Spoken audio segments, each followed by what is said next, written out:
días. ¿Nos podrías decir tu nombre, por favor? Eduardo Palacios. ¿Puedes decirme el nombre del local, por favor? El local se llama Caramelo. ¿Qué es lo que os motivó a empezar con el local?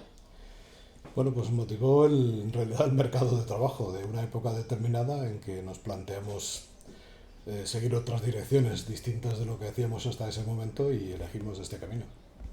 ¿En qué consiste tu trabajo? Pues los modernos ahora le llaman CEO, creo, ¿no? Pero vamos, soy el que recibe todos los palos. ¿Qué experiencia tienes en este sector? Pues ahora ya 25 años, que son los que tiene el negocio. ¿Cómo seleccionas los menús?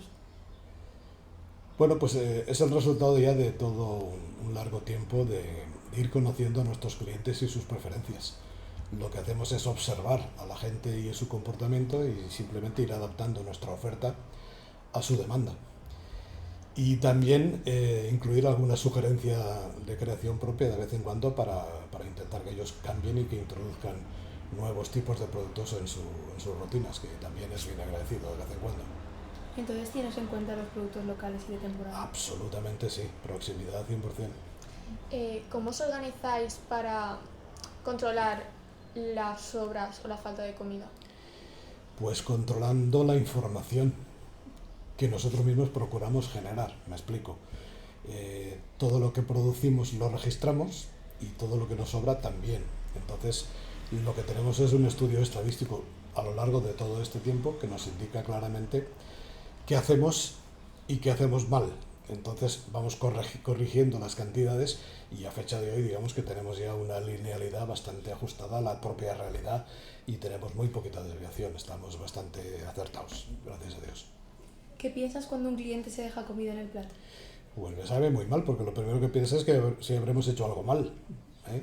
Pero a menudo llegas a la conclusión, porque incluso le preguntas, ¿está todo bien, señor? ¿Algo no le ha gustado y tal? Y a menudo no es culpa de eso. Es culpa del estado de ánimo de la propia persona, que tiene sus propios problemas, su propio día a día, su agitación, sus nervios, su estrés, y a lo mejor ha entrado con un hambre voraz producida por nervios y lo que no tiene es ganas de comer nada. En fin, los motivos pueden ser varios, pero no nos preocupa demasiado porque tampoco es que ocurra mucho, ¿eh?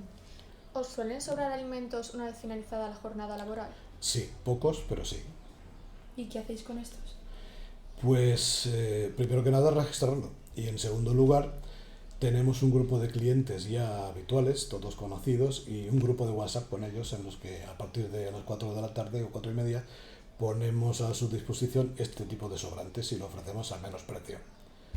Y la verdad es que es un sistema que nos funciona muy bien en ambas direcciones, porque el cliente se beneficia de un menor precio, el producto no es ningún sobrante, digamos, desechable, sino que es el mismo producto del día, pero rebasado a la hora comercial ya, digamos, ¿no? Y a la media hora se ha agotado todo, es decir, funciona perfectamente. ¿Qué otras ideas creéis que se pueden hacer para mejorar y no derrochar tanta comida? Pues eso tendría que ser influir en los comportamientos de la gente, que yo ahí poco puedo hacer. Lo que habría que hacer son campañas de concienciación y a lo mejor a nivel de compras en el mercado y no del consumo de producto elaborado, que es lo que hacemos nosotros, no lo sé. Eso es harina de otro costal, para mi caso. Pero nosotros creemos que con el método que usamos, al cliente que viene y come aquí, creemos que le damos satisfacción en un porcentaje alto, quiero creer, por la aceptación que la gente nos manifiesta, y a lo que nos ha sobrado, que puede ser por mil motivos, por los desajustes que puedan producir cada día, por las causas que sean, como digo, por las tardes a la media hora tiene salida.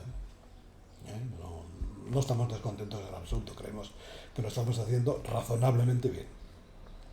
¿Te gustaría colaborar con nuestro proyecto y poner un cartel de stop derroche de alimentos para que la gente sea consciente de la importancia de que no se desperdicien alimentos? No, en absoluto, no tengo ningún inconveniente. Y la última pregunta, ¿conoces alguna de las aplicaciones que sirven para no derrochar alimentos y vender la comida sobrante en forma de lotes a menor precio, como Too Good To Go? No, sé que existen, no he contactado con ninguna de ellas ni la he usado nunca, pero es que realmente no nos hace falta. Tenemos nuestro propio método que a nivel local, a nivel casi familiar diría, somos un grupito pequeño y nos funciona muy bien. Pues muchas gracias. Ay, de qué. Gracias.